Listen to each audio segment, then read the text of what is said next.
तू का माझं ऐकत नाहीस ग बाई? तुझ्या अंगात किती ताप भरलाय बघ. आता आबा जिथून कुठून तुला बघत असतील त्यासनी तुला बघून बरं वाटत असेल का ग? हं? या की डॉक्टर लवकर.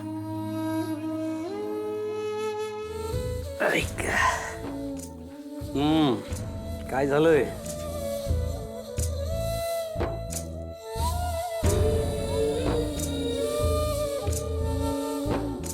तिला खूपच अशक्तपणा आलेला दिसतोय.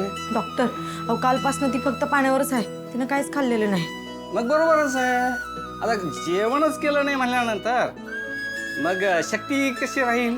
त्यात मनावर प्रचंड ताण, जागरण, त्यामुळं अंगात कणकण येऊन ताप आलाय. तिचं टेन्शन कमी झाल्याशिवाय ना तिला बरं वाटणार नाही. हे काय अंगावर ओढून घेतलंस ग कमळे? आता कसं समजावं हिला? मला तर काय बी कळना झालं बाय. आबा आबा हे बघा, हे असं काहीतरी बडबड करत बसत्या. घरभर आबा आबा करत फिरत्या. तिला असं वाटतं का आबा बाहेरच येणार आहेत. हे सगळं ना तिच्या त्या स्ट्रेसमुळे होतंय. मग तुम्ही काही काळजी करू नका. मी काही गोळ्या देतो, त्यानं ताप कमी होईल. हे घ्या, खाल्ल्यानंतर द्यायच्या, नाहीतर मग सलाईन चढवावं लागल, कदाचित ऍडमिटही करावं लागल. नाही नाही, आम्ही घेतो तिची काळजी. खाऊ पिऊ घालेन तिला. येतो मग मी. हा, काही लागलं तर बोलवा मला, मी आहेस. मी आलो. हो हो हो. इकडे इकडे. हा.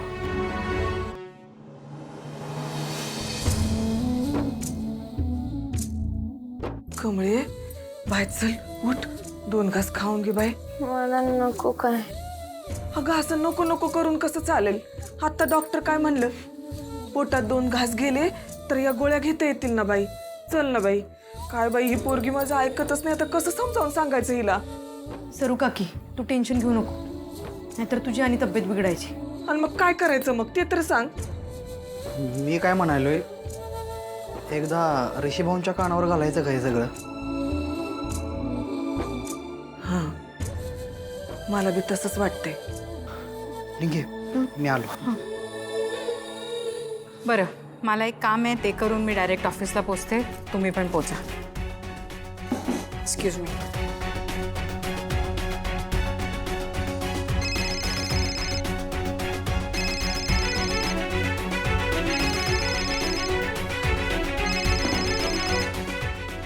हॅलो. हा बोल. ऋषीभाऊ कमळी खोयासारखी करायला राव. काय बी बडबडते. आबांग गेलं तर लय मोठा धक्का बसलाय तिला. तुम्हाला म्हणलेलं की नाही मी? अहो ती अजून पण तसंच म्हणायल्या. म्हणते मी परत मुंबईला जाणारच नाही. ऋषीभाऊ आता ते ऐकल तर फक्त तुमचंच. तुम्ही लवकरात लवकर इकडे आणि तिच्या संग बोला. अहो ऋषीभाऊ तुम्ही जेवण पाणी पण सोडलंय हो. तुम्ही या लवकर इकडे आणि तिला घेऊन जावं परत मुंबईला. डोंट वरी बंड्या, मी करतो काहीतरी. तू तिची काळजी घे. हां ठीक आहे.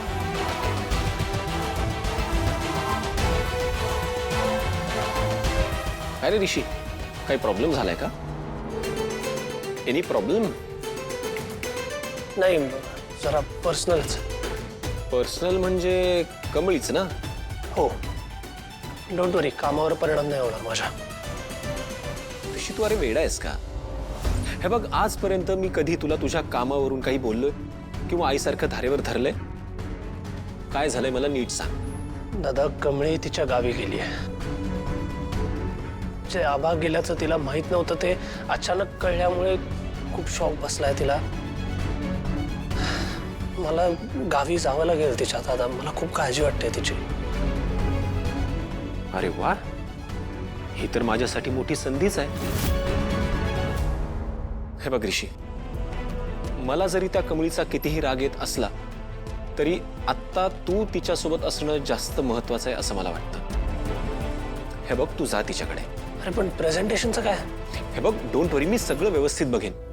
आणि तसंही आपल्या कंपनीची पॉलिसीच आहे, तुम्हाला जर का काही स्ट्रेस असेल, काही पर्सनल प्रॉब्लेम असेल तर तुम्ही ब्रेक घेऊ शकता.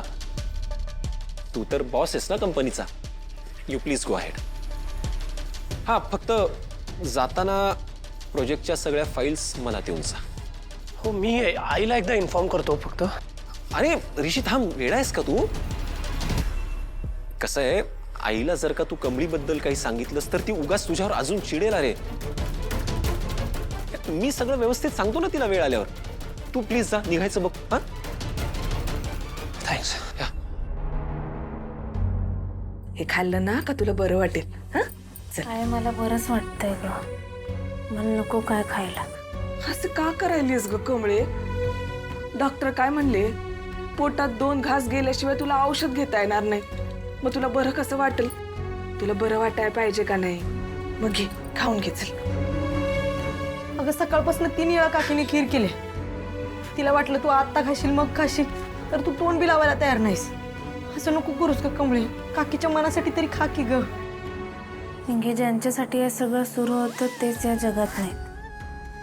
मला नाही गरज कशात. कमळे, तुला आता जे दुःख व्हायलंय ना ग, ते गेले अख्खं वर्षभर मी भोगतोय. तुझा आजा गेला कमळे, खरं की माझा बाप होता ग. गेला अख्खं वर्ष मी एकटी कसं आणि काय जगतोय त्याचा विचार तर कर. मी अभि एकटं पडलो होतो. जगावं वाटत नव्हतं. वाटत होतं जीव द्यावा. पण मग सारखं तुझा विचार मनात यायचा. आबासने दिलेला शब्द आठवायचा. त्या कमळेला अडवणार नाही, तिला शिकू देईन, तिची समधी स्वप्न पूर्ण करीन. मला तो शब्द मोडायचा नव्हता, कारण मला तुझ्यासाठी उभं राहायचं होतं. मग काय, समधे विचार बाजूला सारले, समधे दुःख झटकली, कारण मला माझ्या कमळीसाठी उभं राहायचं होतं. आणि तू बी आबासने शब्द दिलाच होता ना व. कमळे, तुला काय झालं तर आम्ही कोणाच्या तोंडाकडे बघायचं ग? कमळे, तुला ना माझी शपथ आहे, 2 घास खाऊन घे बाई. असं तू ऐकणार नाहीस माझं? ठीक आहे, तू खाणार नसेल तर मी बी काही खाणार नाही. माझ्या पोटात एक अन्नाचा कण बी घेणार नाही. आणि मी बी तुला सोडून आहे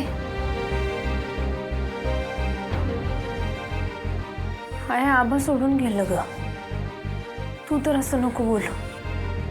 तू मला कुठं बी सोडून जायचं नाही आणि मी बी नाही जाणार. मी बी नाही जाणार. खाऊन घे बरं.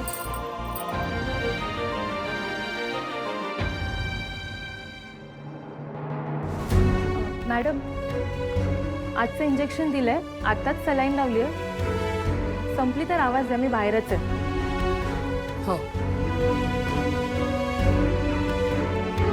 आजी, काय झालं? तुम्हाला बोलवलं? काही काम होतं का? माझं सजेशन हवंय काही? हो, तुझी मदत हवी म्हणूनच मुद्दाम बोलवलं तुला. तू हॉस्पिटलमध्ये आलीस तेव्हा आजोबांची खूप काळजी वाटत होती ना तुला. मग आता आपण त्यांना घरी घेऊन आलो तर त्यांच्याकडे तू फिरकली सुद्धा नाहीस. अगं आजी, ऍक्च्युली ते काय झालं ना, मी रूम मध्ये होते ग, बिझी होते, काम करत होते. पण आता आलीस ना, मग आता घेतेस का काळजी त्यांची? हो चालेल ना. काय करायचंय? ही सलाईन काढून ठेव का? ए शे,